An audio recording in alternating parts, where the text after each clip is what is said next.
사도행전 전체의 흐름에서 아주 중요한 분기점에 해당한다고 할 수 있는 사도행전 10장 말씀 저희가 몇 주에 걸쳐서 계속 살펴보고 있습니다. 오늘 이제 마지막 부분을 함께 나눌 텐데요. 이미 이 스토리를 여러분 이제 친숙하게 잘 알고 계실 거라고 생각합니다. 고넬료라고 하는 이방인 로마 군인 백부장이 있었죠. 이 사람은 하나님을 경외하는 사람이었고 열심히 기도하는 사람이었고 또 열심히 구제에 힘쓰는 사람이었고 특히 지난주에 우리가 함께 보았지만 온 가족들과 함께 말씀 앞에 서 있는 것, 말씀 듣는 것을 아주 열심히 준비했던 사람이 고넬료였습니다. 자, 그렇게 한자리에 모여 있는 우리 고넬료의 가족들을 향해서 이제 드디어 이 가정을 찾아온 베드로 사도가 하나님의 말씀을 그 가족들과 함께 나눕니다. 34절과 35절 우리 시작하는 부분 보면 베드로가 이렇게 먼저 이야기하죠. 베드로가 입을 열어 말하되 내가 참으로 하나님은 사람의 외모를 보지 아니하시고 각 나라 중 하나님을 경외하며 의를 행하는 사람은 다 받으시는 줄 깨달았도다. 시작하는 부분 34절에 보면 하나님은 외모를 보지 않으신다라고 하는 표현이 나옵니다. 이 말은 차별하지 않으신다라는 뜻입니다. 하나님이 어느 출신, 어느 나라 출신, 민족이 어떻고 혈통이 어떻고 혹은 그 사람 직업이 어떻고 그런 것 때문에 하나님의 백성, 하나님의 자녀 삼는 것을 차별하시는 분이 아니라 그런 것들을 조건으로 따지지 않고 하나님이 마음껏 자기 백성으로 택하신다. 이 말이 외모를 보지 않으신다라고 하는 표현으로 나타났습니다. 여러분 갈릴리 어부였던 베드로도 하나님께서 사도로 부르셨잖아요. 또 무도장이 시몬이라고 하는 그 당시에 가장 천대받은 직업에 있던 그 사람도 하나님의 백성으로 삼으셔서 베드로와 함께 교제하게 하셨고요. 또 지금은 전혀 다른 직업, 또 전혀 다른 신분이라고 할 수 있는 로마 사람, 이방인 백부장 고넬료 역시도 지금 하나님의 백성으로 영접하시는, 받아들이시는 그러한 장면이죠. 어떠한 배경에 있든지 간에 상관하지 않고 다 하나님의 자녀로 웰컴하시는 분이시다는 것이죠. 이것은 사도행전에 나타나서 처음 이렇게 나오는 그러한 모습은 아닙니다. 사실 우리가 이미 지난 주일까지 룻기 말씀을 통해서 함께 살펴보았지만 여러분 룻기에 나타나는 사람들이 얼마나 국제적인 사람들이었습니까? 특별히 지난 주일 말씀 기억하신다면 가나안 여인이었던 다말이라고 하는 사람을 통해서도 메시아의 계보 시작하시고 또 가나안 여인이었던 라합 통해서도 이스라엘 백성들을 위험 가운데에서 구원해 내시기도 하시고 모압 여인이었던 룻을 통해서도 다윗의 조상으로 또 다윗의 계보를 잇는 중요한 징검다리 역할 하셨던 것이 우리 하나님의 역사이죠. 어느 누구도 차별하지 않고 모두 다 포용하셨습니다.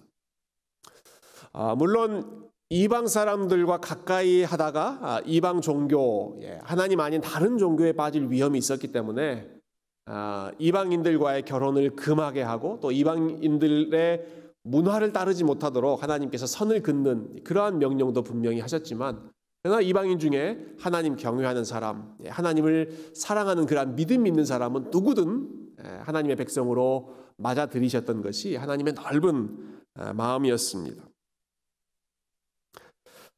누구나 하나님의 자녀가 될 수 있다라고 하는 것을 보여주는 것이 오늘 본문에 또 한 가지 나오는데요. 그것은 예수님에 대한 베드로의 설명 중에 이와 같은 내용이 함께 나오고 있습니다. 오늘 베드로가 예수님에 대해서 고넬료에게 가르쳐주고 있는데 37절에 보면 이렇게 시작합니다. 예수님께서 갈릴리에서 시작하여 온 유대 지역을 두루 다니셨다. 예수님의 사역을 아주 압축해서 간단하게 설명하면서 갈릴리에서부터 그 일을 시작하셨다라고 말하고 있고요.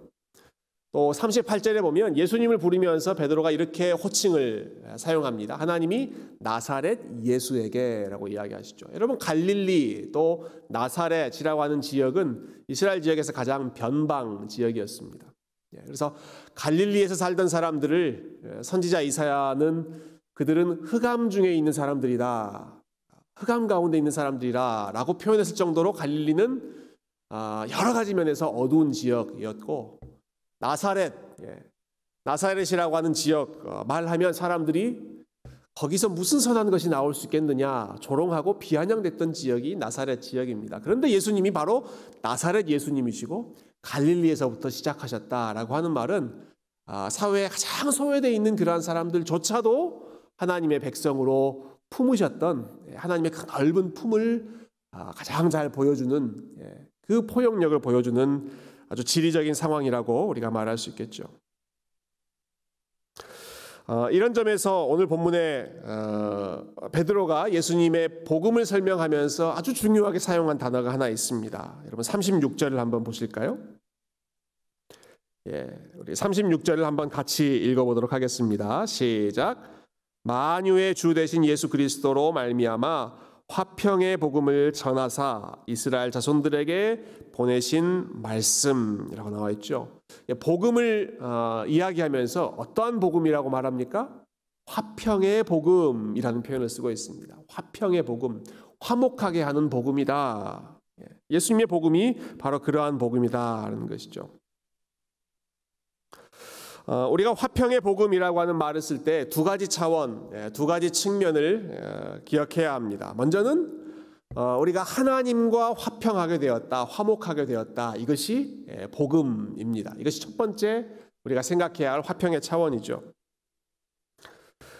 제가 읽었던 35절을 다시 한번 보면 베드로가 이렇게 설교를 시작했죠. 각 나라 중에 하나님을 경외하며 의를 행하는 사람은 하나님께서 다 받으시는 줄 깨달았도다. 여기 사용된 형용사들이 각 나라 중에, 모든 나라 중에, 그리고 다 받으시는 줄, 모든 사람, 그 누구든 하나님께서 다 받으시는 줄을 내가 깨달았다. 베드로가 그렇게 이야기하고 있습니다. 근데 무엇을 근거로 그렇게 받아들이시는가? 어떤 사람들을 하나님이 그렇게 용납하시는가? 35절에 보면 하나님을 경외하며 의를 행하는 사람은 다 받으신다 이렇게 말하고 있습니다. 이 구절은 조금 오해의 소지가 있습니다. 마치 하나님 경외하고 의를 행하면, 의로운 일, 착한 일, 선한 일을 열심히 행하면 그 모든 사람들 하나님께서 받아주신다. 마치 하나님께서 우리를 용납해 주시는 근거가 우리가 행한 의로운 삶, 의로운 행위인 것처럼 그런 뉘앙스를 좀 전달할 수 있는, 그렇게 오해되기 쉬운 본문인데요. 근데 우리가 이 전체 맥락에서 우리 살펴보면 여기서 말하는 의를 행한다라고 하는 것이 어떤 의미인가, 또 하나님을 경외한다는 것이 어떤 의미인가 하는 것은 베드로가 뒤에서 아주 길게 설명하고 있는 그 내용들과 연결해서 이해하는 것이 좋겠습니다. 바로 다음 이어지는 36절부터 43절까지 보면 베드로는 온통 예수님에 대해서 계속 이야기하고 있죠. 예수님에 대해서. 우리가 같이 읽었습니다마는 36절에 보면 만유의 주 되신 예수 그리스도로 말미암아 화평의 복음을 전하사. 다시 말해서 화평의 복음이 가능한 근거, 우리가 하나님과 화목을 누릴 수 있는 근거는 무엇 때문인가? 예수 그리스도로 말미암아였습니다. 하나님께서 어떤 사람이든지 지역이든 인종이든 배경이든 가릴 것 하지 않고 누구든 웰컴하실 수 있는 근거가 어디에 있는가? 다른 데 있는 것이 아니라 예수 그리스도로 말미암아 우리에게 화평의 복음을 주셨기 때문에, 예수님 때문에 그 모든 일이 가능해졌다는 것이죠. 이것은 베드로만의 고백이 아니죠. 우리가 잘 아는 사도 바울 역시 로마서 5장 1절에 이와 똑같은 복음의 말씀을 증거하고 있습니다. 그러므로 우리가 믿음으로 의롭다 하심을 받았으니 우리 주 예수 그리스도로 말미암아 하나님과 화평을 누리자. 똑같은 메시지죠. 예수 그리스도로 말미암아 화평의 복음을 우리에게 주셨다라는 베드로의 선언이나 우리 주 예수 그리스도로 말미암아 하나님과 화평을 누리자라고 하는 바울의 선언이나 역시 우리가 하나님과 화목을 이룰 수 있는 유일한 근거는 다른 데 있는 것이 아니라 오직 예수 그리스도에게 있다. 그분을 믿는 그 믿음에 있다는 사실을 분명하게 보여주고 있습니다. 여러분, 그래서 지금 베드로가 고넬료에게 다른 이야기하지 않고 예수님 이야기하고 있는 것입니다. 여러분, 고넬료는 우리가 이미 살펴봤지만 얼마나 경건하게 살았던 사람입니까? 얼마나 의롭게 또 기도하는 일 열심히 하고 가난한 사람들을 구제하는 일에 최선을 다해서 살았던 사람입니다. 그래서 심지어는 유대인들조차 고넬료 그 사람 참 훌륭한 사람이라고 인정했을 정도로 아주 선한 일, 의로운 일 많이 했던 사람입니다. 근데 그러한 사람에게 지금 베드로가 가서 당신이 한 일로 충분합니다라고 말해주는 것이 아니라 베드로에게 예수 그리스도의 복음을 아주 기초적인 내용을 하나씩 다 설명해주고 있는 것입니다. 온통 오늘 본문에 베드로가 설교하고 있는 내용은 예수님이 어떤 분이셨는가라고 하는 부분입니다. 먼저는 그분이 어떻게 사셨는가, 성령과 능력으로 충만하여 하나님을 기쁘시게 하는 일 하셨다. 또 예수님이 어떻게 죽으셨는가, 그럼에도 불구하고 죄인들 때문에 나무에 달려 죽으셨다. 죄인들을 위해 나무에 달려 죽으셨다. 그런데 그 예수님께서 죽음으로 끝나셨는가? 그렇지 않다. 3일 만에 하나님께서 다시 부활하시고 무덤에서 살아나셨다. 그리고 마지막으로는 이 예수님께서 산자와 죽은 자를 심판하는 심판의 주인이 되신다. 이렇게 예수님이 어떤 분이신지를 차근차근 간단하게 설명해 놓고, 마치 이 내용은 우리가 매주 예배 때마다 고백하고 있는 사도신경에 예수님에 대해서 고백하고 있는 그 내용 거의 그대로입니다. 주님께서 사셨던 내용, 본디오 빌라도에게 고난을 받으시고 죽으시고 사흘 만에 살아나시고, 그러나 지금은 산자와 죽은 자를 심판하시기 위해 기다리고 계시고 하는 이 모든 내용을 베드로가 간략하게 정리해서 제시하고 있죠. 그리고 나서 마지막으로 고넬료에게 제시하는 결론이 오늘 보면 43절에 나옵니다. 43절 제가 읽어보겠습니다. 그에 대하여, 즉 예수님에 대하여죠. 예수님에 대하여 모든 선지자도 증언하되 그를 믿는 사람들이 다 그의 이름을 힘입어 죄 사함을 받는다 하였느니라. 예수님에 대해서 설명 다 하고 결국 고넬료에게 하고자 했던 말은 예수 그리스도를 믿음으로 말미암아 그의 이름을 힘입어 우리 모두가 죄 사함을 받을 수 있고 하나님과 화평을 누릴 수 있습니다. 다른 방법이 없습니다라는 것이죠. 그 누구보다도 아주 의롭게 살았다고 자부할 수 있는 이 고넬료를 향해서 아마 조금 우리가 이렇게 패러프레이즈 해본다면 이렇게 바꿀 수 있을 것 같아요. 고넬료 당신이 참 열심히 살았습니다. 이방인임에도 불구하고 유대인이 믿는 그 하나님을 알고 율법을 열심히 순종하고 열심히 구제하고 열심히 선을 행하려고 애쓴 것 참 귀한 일입니다. 그러나 당신에게 빠진 것이 하나 있습니다. 당신에게 빠진 것이 하나 있습니다. 바로 예수 그리스도의 이름을 힘입는 것입니다.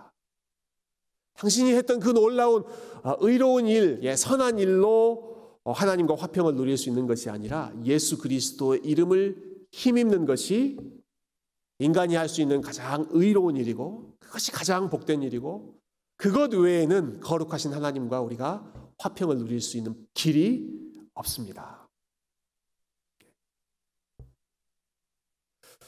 누구보다도 경건한 삶을 살려고 애썼던 고넬료를 향해서 우리가 할 수 있는 최고의 믿음은 무엇인가? 최고의 의로운 삶은 무엇인가? 그것은 나는 의롭지 않고 오직 예수 그리스도만 온전히 의로우신 분이시기 때문에 그분 붙잡지 않고는 그 어떤 방법으로도 하나님과 화목될 수 없다는 사실, 이것을 인정하는 것이 진정한 구원의 길이고 화평의 복음이라고 고넬료에게 가르치고 있고, 역시 십자가의 복음을 저와 여러분에게 동일하게 오늘 다시 한번 들려주고 있습니다.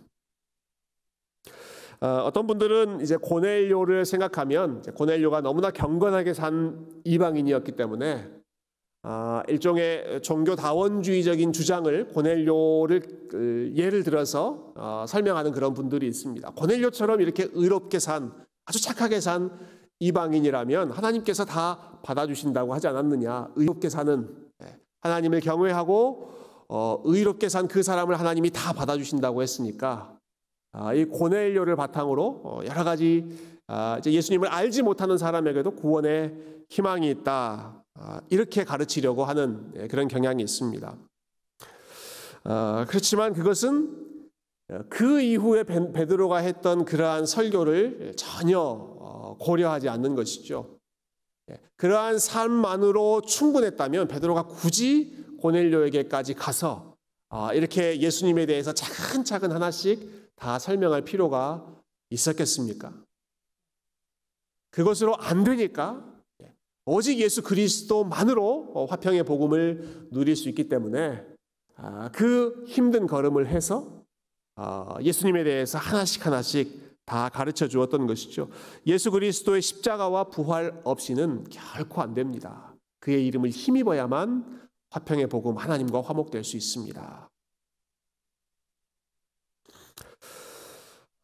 이처럼 먼저는 하나님과의 화평됨, 하나님과의 수직적인 관계에서의 화목됨을 베드로가 먼저 가르치고, 그에 이어서는 여러분, 우리가 이 앞에도 십자가가 놓여 있지만 우리 십자가를 볼 때는 두 가지 방향에서 이 나무가 연결되어 있지 않습니까? 하나는 위와 아래 수직적인 관계를 이어주는 나무이고, 그리고 오른쪽과 왼쪽, 그리고 수평적인 관계를 이어주는 그 두 가지가 하나 되어 있을 때 온전한 십자가가 완성될 수 있죠.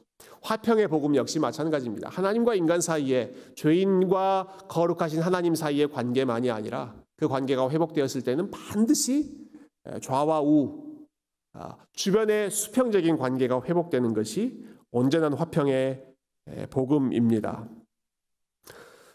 이것을 보여주기 위해서 지금 베드로가 고넬료를 찾아갔죠.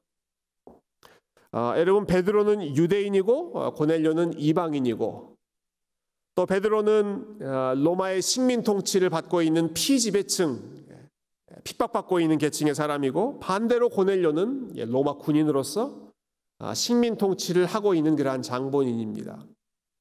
다른 이유에서는 도저히 두 사람이 한 자리에 있을 수 없는, 도저히 하나 될 수 없는 그런 사람들이지만, 오직 딱 한 가지 이유 때문에, 예수님 때문에 이 두 계층이, 이 두 사람이 한 자리에 모여 있고 함께 식사하고 있고 함께 교제하고 있는 것. 화평의 복음은 하나님과 죄인 사이의 관계만이 아니라 유대인과 이방인 사이에, 죄인과 죄인 사이의 관계도 하나로 묶어주는 것이 진정한 십자가의 비밀, 진정한 하나님의 은혜라고 하는 사실을 베드로가 고넬료를 찾아감으로써, 함께 교제함으로써 보여주고 있습니다. 이렇게 수평적인 관계가 회복될 수 있는 근거는 하나님께서 우리를 먼저 받아주셨다라고 하는 사실에 있습니다. 여러분, 하나님께서, 가장 거룩하신 그분께서 죄인들을 먼저 받아주셨다라고 한다면 그 어떤 것도 따지지 않고 묻지도 않고 오직 예수 그리스도로 말미암아 저와 여러분을 받아주셨다라고 한다면, 그렇다면 그 은혜를 입은 사람이 받지 못할, 용납하지 못할 사람이 어디 있겠습니까? 마치 베드로가 그 환상 가운데 이야기했던 것처럼 하나님이 깨끗하다라고 말씀하신 사람을 어떻게 감히 우리가 속되다라고 선을 그으면서 주님, 저는 절대로 저 사람은 받아들일 수 없습니다. 저는 절대로 저 사람과는 한 마음 하나 될 수 없습니다. 라고 그렇게 고집을 부릴 수가 있겠습니까? 하나님의 은혜를 진정으로 경험한 사람이라면 하나님께서 깨끗하다라고 하신 그 사람을 여전히 우리 역시도 깨끗한 사람으로, 우리의 형제로, 우리의 자매로, 우리의 지체로 은혜로 용납해야 하는 것이 마땅한 성도의 본분이지 않겠습니까? 베드로는 지금 그 모습을 보여주고 있는 것입니다. 고넬료에게 직접 찾아감으로써, 손을 내밀므로써, 고넬료를 일으킴으로써 그리스도 안에서 죄인과 죄인이 함께 하나 되는 모습을 실천으로 옮기고 있는 것이죠. 이 사실을 가르쳐 주시기 위해서 하나님께서는 베드로가 가지고 있던 오랫동안의 편견을 깨트리셨고, 또 고넬료의 집으로 베드로를 친히 보내셨고, 그리고 아주 놀랍게도 오늘 본문 마지막에 보면 이 고넬료의 가정에 친히 성령을 보내주시는 축복까지 하나님께서 내려주십니다. 고넬료의 가정, 이방인의 가정에 성령을 보내주셨다라고 하는 것은 이 이방인의 가정에도 하나님의 구원이 온전히 임했고, 이제는 유대인과 이방인이 성령 안에서 온전히 한 공동체를 이루게 되었다. 이러한 구원 역사의 의미를 풍성하게 보여주는 사건이죠. 44절을 한번 잠깐 보실까요? 44절 보시면 제가 한번 읽어보겠습니다. 베드로가 이 말을 할 때 성령이 말씀 듣는 모든 사람에게 내려오셨다. 먼저 성령님께서 어떤 상황에서 내려오셨는지 임하셨는지를 저희가 기억하면 좋겠습니다. 여러분, 언제 성령님이 임하셨습니까? 베드로가 이 말을 할 때라고 나와 있죠. 즉 예수님의 십자가에 대해서, 예수님 부활에 대해서, 그리고 예수님의 심판과 죄사함에 대해서 베드로가 복음을 선포하고 있을 때, 하나님의 말씀을 증거하고 있을 바로 그때에 성령님께서 임하셨다라는 것입니다. 이 말은 말씀의 역사와 성령의 역사는 언제나 함께 간다 하는 이 사도행전의 아주 중요한 원리를 다시 한번 컨펌해 주는 그런 사건이죠. 성령님이 하시는 역사는 결국 말씀을 흥왕하게 하는 역사이고, 성령님이 일하실 때에는 아무것도 없는 진공 상태에서 일하시는 것이 아니라 말씀이 선포된 그곳에서, 말씀의 씨앗이 뿌려진 바로 그곳에서 말씀을 사용하여 하나님께서, 성령님께서 임하시고 역사하신다라는 것이죠. 우리가 또 한 가지 방금 읽은 44절에서 알 수 있는 아주 중요한 부분이 하나 있습니다. 그것은 성령님께서 임하시고 또 역사하시는 것은 인간이 컨트롤하거나 인간이 조종할 수 있는 그러한 일이 아니라는 사실입니다. 그것은 하나님이 주권적으로 역사하시는 일입니다. 무엇을 통해서 볼 수 있는가? 여러분, 베드로가 말씀을 전할 때 성령님께서 임하셨지만, 참 재미있는 것은 베드로가 이 말을 하고 있는 도중에 성령님이 임하셨다, 이렇게 설명하고 있습니다. 다시 말해서 베드로의 설교가 아직 다 끝나기 전입니다. 베드로의 설교가 다 증거되고 나서 그 다음에 성령님께서 임하신 것이 아니라 한참 베드로가 열심히 말씀을 증거하고 있는데, 글쎄요, 베드로의 생각 가운데 이 말씀 다 증거하고 사람들을 복음으로 초청하고 성령을 위해서 기도하고 그런 계획이 있었는지는 모르겠습니다만은, 성령님께서 임하신 타이밍을 보면 베드로가 말을 하고 있을 때, 우리가 다음 주에 보겠지만 사도행전 11장 15절에 보면 베드로가 이 똑같은 사건을 이제 동료 유대인들에게 다시 이렇게 들려주지 않습니까? 그때는 베드로가 이렇게 이야기합니다. 내가 이 말을 시작할 때 성령님께서 임하셨다, 이렇게 이야기합니다. 그러니까 아마 베드로는 아직도 하고 싶은 말이 많이 있었던 것 같아요. 더 할 말이 많이 있었지만 성령님께서 끝까지 기다리지 않고 그냥 주권적으로 고넬료의 가정 가운데 임하셔서 하시고자 하는 그러한 일들을 시작하신 것이죠. 다시 말해서 베드로의 계획이나 어떠한 의도를 뛰어넘어서 하나님께서 원하시는 타이밍, 그리고 하나님께서 원하시는 방식으로 강력하게 주권적으로 그 가정에 임하셨던 것입니다. 우리가 마지막으로 생각하고 싶은 것은, 여러분, 이때 임하신 성령님의 역사는 결국은 이방인과 유대인 사이의 하나됨을 완성하는 역사였다라고 하는 것, 일종의 활용점정이라고 볼 수 있을까요? 영을 그려놓고 마지막 그 그림을 완성하기 위해 눈을 그린다라고 하는 말이, 이제 점을 찍어서 눈을 완성하는 것이 활용점정이지 않습니까? 여러분, 10장에서 하나님께서 계속 일하셨죠.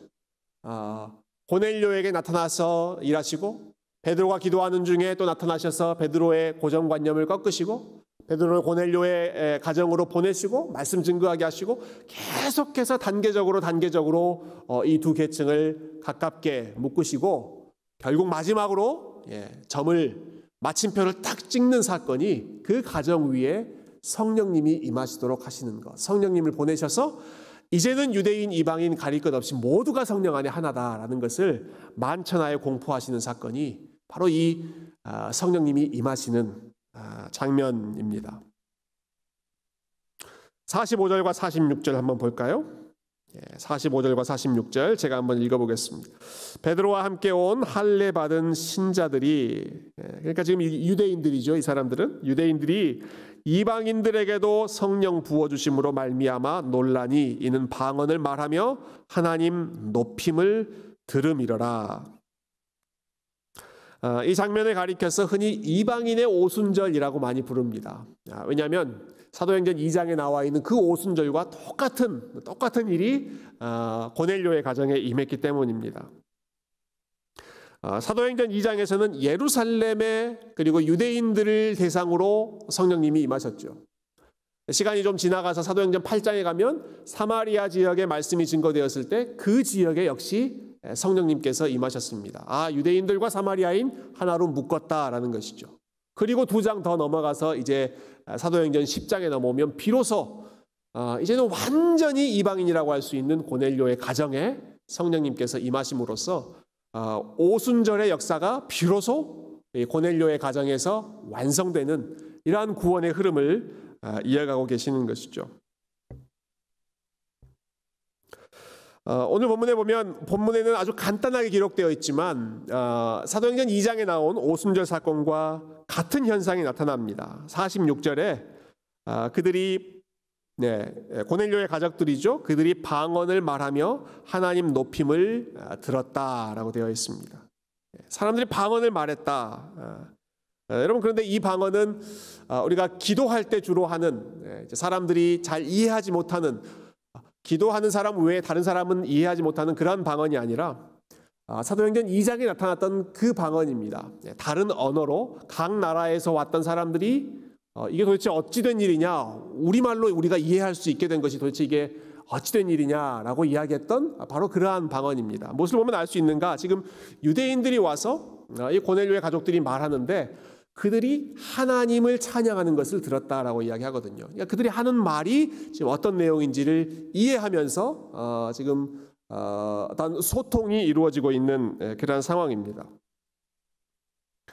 제가 사도행전 2장 설교할 때 이 오순절 성령 강림의 사건을 말씀드리면서 이 사건은 마치 바벨탑 사건의 그 저주가 풀리는 것과 같은, 언어의 다름으로 인해서 사람들이 하나 되지 못했던 그 일이 성령님의 임하심으로 인해서 하나됨이 회복되고 언어가 다시 회복되고 서로 소통하는, 막힘이 무너지는 그러한 사건과 같다. 그렇게 말씀드린 적이 있는데요. 오늘 본문 역시 마찬가지입니다. 그들 간에 막혀져 있던 담이 허물어지고 소통이 회복되고 한자리에서 함께 말씀을 듣고 함께 하나님을 높이는, 문화와 언어를 뛰어넘는 아주 국제적인 공동체, 성령 안에서 하나의 공동체가 이루어지는 것, 오늘 본문이 보여주고 있는 아주 중요한 의미이죠. 베드로도 이 모습을 보면서 굉장히 놀라워합니다. 그래서 47절 마지막 부분에 보시면 베드로가 이렇게 외치는데요. 이에 베드로가 이르되 이 사람들이 우리와 같이 성령을 받았으니 누가 능히 물로 세례 베풀물 금하리요. 여러분, 여기서 아주 중요한 단어는 우리와 같이입니다. 우리와 같이. 우리에게 성령님께서 임하셨던 것과 같이 이 사람들에게도 똑같이 동일한 성령님께서 임하셨으니 우리가 어떻게 그 사람들에게 세례 베푸는 것을 막겠느냐. 세례도 베풀고 공식적으로 우리가 한 교회라고 하는 것을 이제 나타내 보이자. 우리와 저들이 그리스도 안에서 하나 되었다라고 하는 사실을 성령님께서 이제 컨펌해 주셨다라는 것이죠. 마치 모든 일을 마무리하고 도장 꽉 찍어서 이제는 이 모든 작업이 완료되었습니다라고 선언하는 것처럼 성령님께서 한 공동체 되심을 선포하고 공포하는 그러한 역할을 고넬료 가정에 임하심으로써 이 모든 과정을 완성해 주셨습니다. 저희가 이렇게 아주 긴 내용, 몇 주간에 걸쳐서 사도행전 10장 말씀을 좀 살펴보았는데요. 여러분, 이 말씀을 좀 정리하면서 이 본문이 가지고 있는 의미를 잠깐 묵상해 봤으면 좋겠습니다. 여러분, 이 사도행전 10장은 사도행전 안에서도 아주 중요한 의미를 가지고 있지만 사실은 우리의 실제 삶에 있어서도 아주 결정적인 의미를 전달하는 본문입니다. 저와 여러분 역시, 여러분 혹시 조상 중에 유대인이 조상이신 분 계세요? 아니시죠? 저와 여러분 역시 모두가 혈통적으로 유대인이 아니었습니다. 우리는 사실 고넬료의 위치에 있었던 사람들입니다. 민족적으로, 혈통적으로 본다면 그렇다는 것이죠. 그러나 이방인을 향하여 견고히 수천 년 동안 수백 년 동안 세워져 있던 그 견고한 장벽을 하나님께서 허무시고 예수 그리스도께서 본인의 몸으로 그 견고한 장벽을 허물어 뜨리시고 그 후에는 성령을 우리 가운데 보내주셔서 우리 또한 고넬료처럼 하나님을 믿는 백성, 그리스도를 믿고 성령과 동행하는 그러한 믿음의 백성을 삼아주신 것. 이 사도행전 10장 사건이 없었다면 이루어질 수 없는 일이죠. 하나님께서 고넬료를 통하여 이 구원의 역사를 시작하심으로써 고넬료 다음, 그 다음 고넬료, 또 그 다음 사람 계속해서 그 복음의 바통을 이어가시는 가운데 저와 여러분에게도 이 구원에 동참할 수 있는 그러한 영적인 축복을 허락해 주신 줄로 믿습니다.